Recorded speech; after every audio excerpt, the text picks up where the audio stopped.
We asked Dumagueteños a few questions about the famous Quezon Park. Here's what they have to say. O manakayan ka paingon diri ba?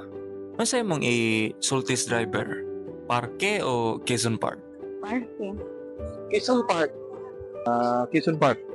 Sa park, Quezon Park, sa park. Tingin ko sa driver nga, adto ko sa Quezon Park. Hatod ko sa parke. Sa Quezon Park Raya, Quezon Park. Yung mari ko doon sa ako ingon sa driver is Quezon Park. Kabalo ba ka nga nung giingan ni diri og Quezon Park? Ano? Wala ka ba? Wala. Wala. Wala. Wala. Wala ang good. Wala. Wala. Wala ra ba? Nya, nakabalo ba ka og nga nung walay statwa ni Quezon diri sa Quezon Park? Wala. Wala ko. Wala ang good. Wala ko kabalo. Wala, sad. Wala. Wala. Wala ko. Wala. Wala sad. Naman po.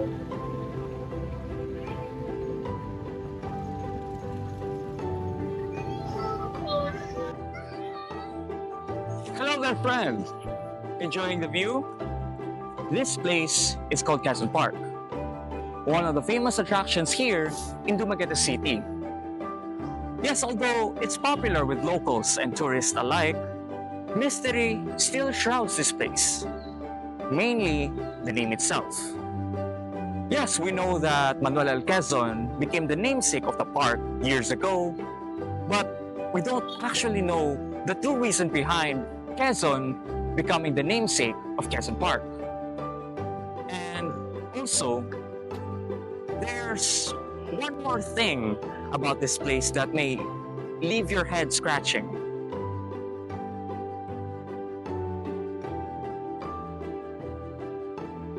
Here in Quezon Park, Jose Rizal is present.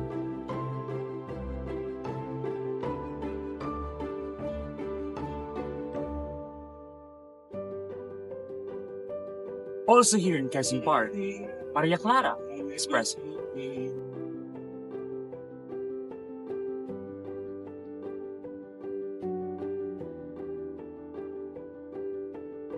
Here in Quezon Park, Don Diego de la Viña is also present. No matter where you look, here in Quezon Park,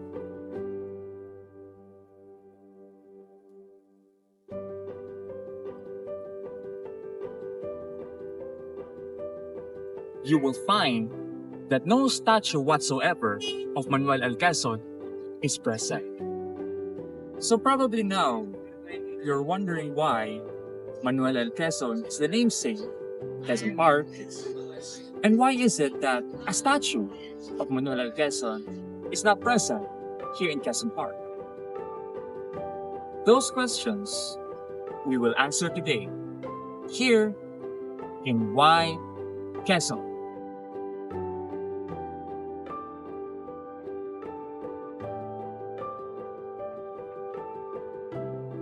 When people think of Quezon Park, they generally see couples going on dates, family gatherings,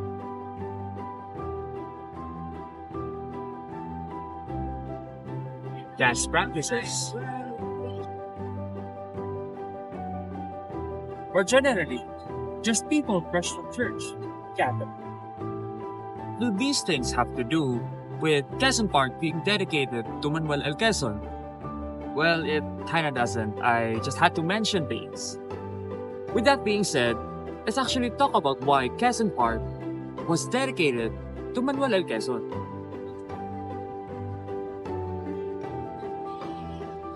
A few stories actually exist exploring the lore of how the Dumaguete City Plaza was named into Quezon Park. It mainly revolves around the time where Manuel L. Quezon became president of the Philippine Commonwealth back in 1935. At the same time, there's also the story when Philippines was captured by the Japanese forces back in World War II. But let's actually hear the story from our lolas and lolas here in Dumaguete City of how the Dumaguete City Plaza turned into Quezon Park. We had a chance to ask a few senior Dumagueteños about what they know on the reason behind Quezon Park being named after Manuel L. Quezon. Although some claim to not know exactly what the story is, Lolo Abunjo claimed to have heard from his elders before that Quezon Park was dedicated to Manuel L. Quezon after he became president in 1935. Si Manuel L. Quezon, ano sa presidente sa Nostro Manuel L. Quezon, muna Quezon Park. Aside from Quezon becoming the president of the newly established Philippine Commonwealth back in 1935, there's also another possible reason as to why Quezon Park was dedicated to Manuel L. Quezon. For that story, let's go way back in the era of World War II. In an interview, we asked Sir Lorena about the speech Manuel L. Quezon did in Quezon Park back in 1938, and he went into detail as to how this speech was so significant that Bais became the temporary capital of the Philippines during the Second World War. That was significant because we seldom see presidents who will come to the provinces. So if we will know that the president will be coming to our place, people will always flock from barangay to purok to towns to cities.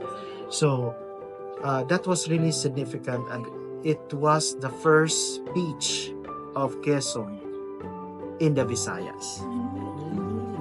To the point that during the Second World War, Bais became the temporary capital of the Philippines. And for 3 weeks. Here's an excerpt from the speech of President Quezon at Quezon Park on November 1938. The provincial governors are the representatives of the President of the Philippines in the provinces. The government is one thing, political party is another. Once a man is chosen to occupy a public office, he is no longer the servant of a party, but the servant of the whole people. Under my administration, there will be more government and less politics. By that I mean, if a man who is a member of the Nacionalista Party is a crook, the fact that he is a member of that party will not save him from prosecution. On the other hand, if a man who is a member of the opposition party is right, his right will be protected as much as that of a member of the majority party.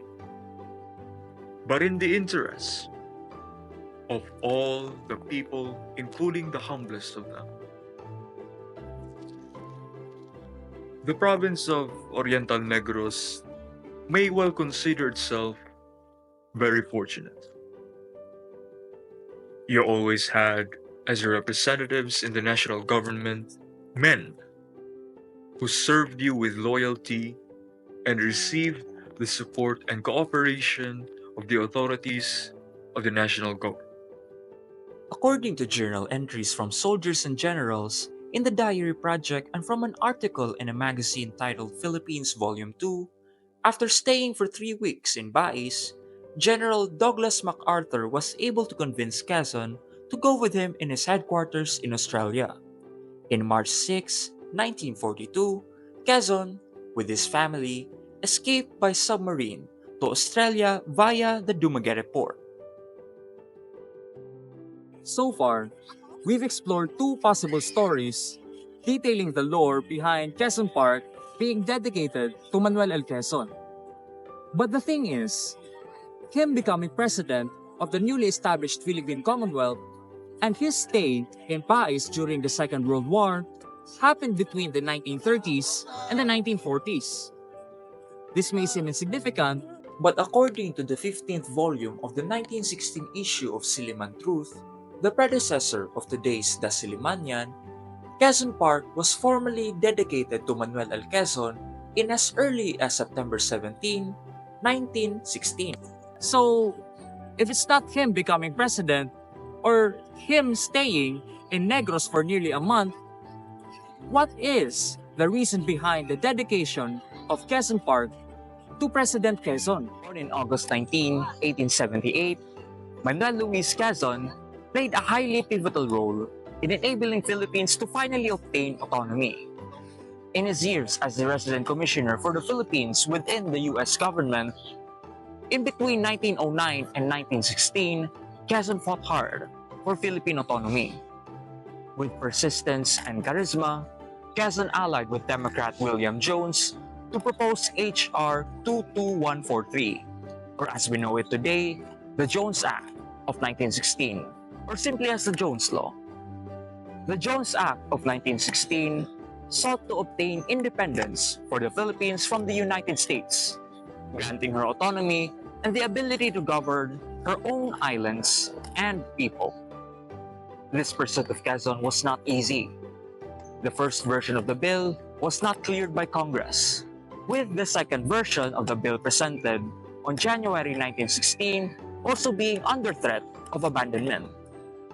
But in May of that same year, Quezon himself visited the White House to lobby to President Wilson to sign the revived legislation, much of which he helped draft himself. 4 months later, on August 29, 1916, the Jones Bill was finally signed into law. In September 17, 1916, the Dumaguete Plaza would formally be dedicated to Manuel L. Quezon for his efforts on the Jones Act of 1916, finally granting Philippines true authority over her own. So now we know that Quezon's work on Jones Law was the reason behind Quezon Park being named after him in 1916.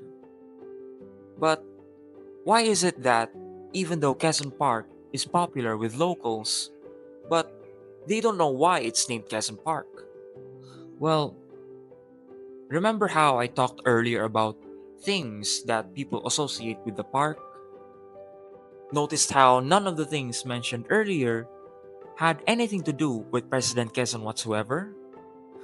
Well, that's because even members of the older generation remember Quezon Park for a number of things, but none of which are remotely connected to Manuel Quezon. Let's have a listen again to Lolo Abunjo, Lola Feliciana, and Lolo Rudy as to what they remember about Quezon Park in their youth. Sa mga panahon na god, mura magunang hiyawang ko ng mga party sa una. Mga taong mga dalaga na mga manoroy. Ang siyanay. Ay! Aking magbugos ka nanay. Nagsit-net ko na ikanyawan ay party sa una. Tapos ikanyawan sa madama, na ikanta, sa una dun. Sayaw-sayaw po. Baba mga barangay-barangay. Kaya mo ito'y dagkang buhay ba? Mga ba talaga dali sana kayo magdula may ito. Nagsiko diya. Ay, mga kundi at doon. Kung anak, idming, mapasko, anak, kumidiha. Dahil, dagang ba kayo mga dulaan diya? Kaya na magduyan-duyan ng mga bata, magsisong. Sa parang mo, unsa may pinaka-memorable na tabo sa Quezon Park, batanon po ka. Parang mo. Totoo, ako di na ko nung nakontinta kanina yung katulog ng bisikleta.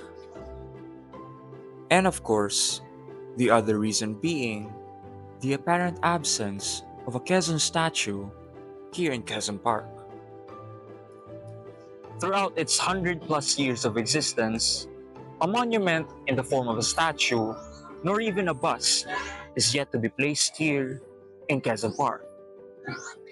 Between Quezon Park, Ninoy Aquino Freedom Park, and our Rizal Boulevard, Quezon Park stands out as being the only one without a physical representation of its namesake.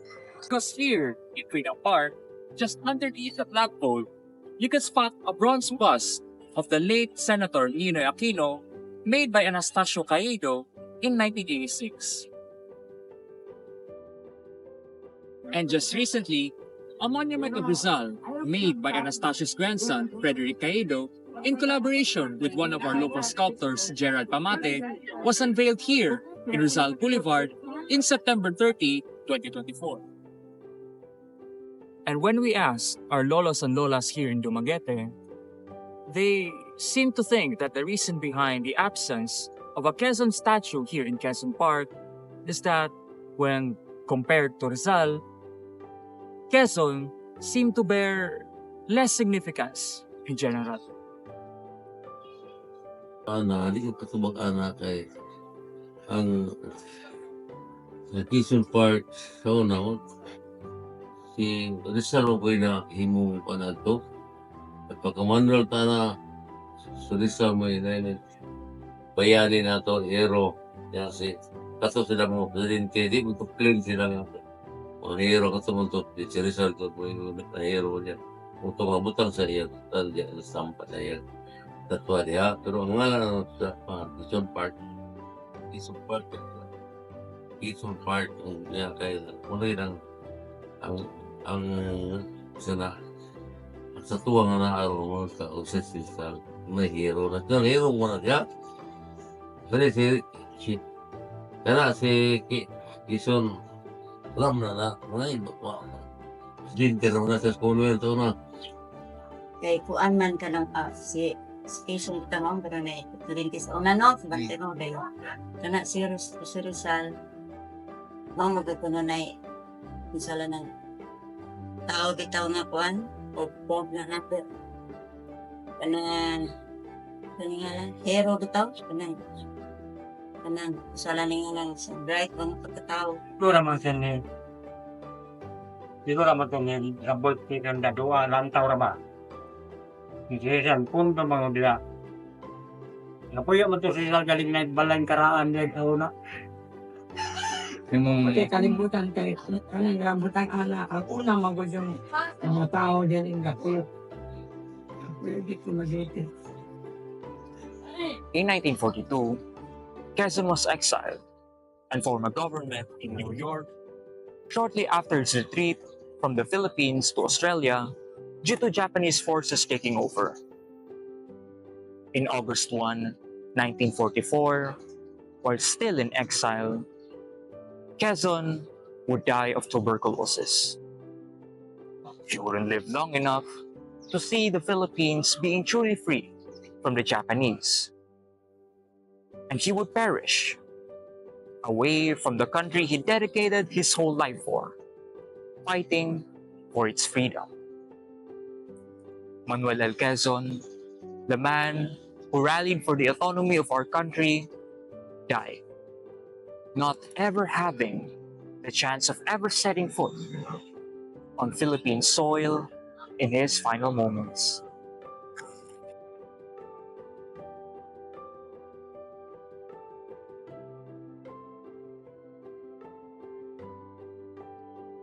Honestly, I don't know which is more sad. The fact that Quezon died away from his beloved country, the Philippines, or the fact that the time he fought so hard to achieve independence for our country has slowly drifted away from the memories of the Dumagueteños. I sure hope that in time, Quezon will be remembered more for his feat of making Philippines autonomous and giving her the chance to govern her own people and her own territory. And of course, I sure hope that within our lifetimes, we'll finally see Quezon glorified and standing right here in Quezon Park.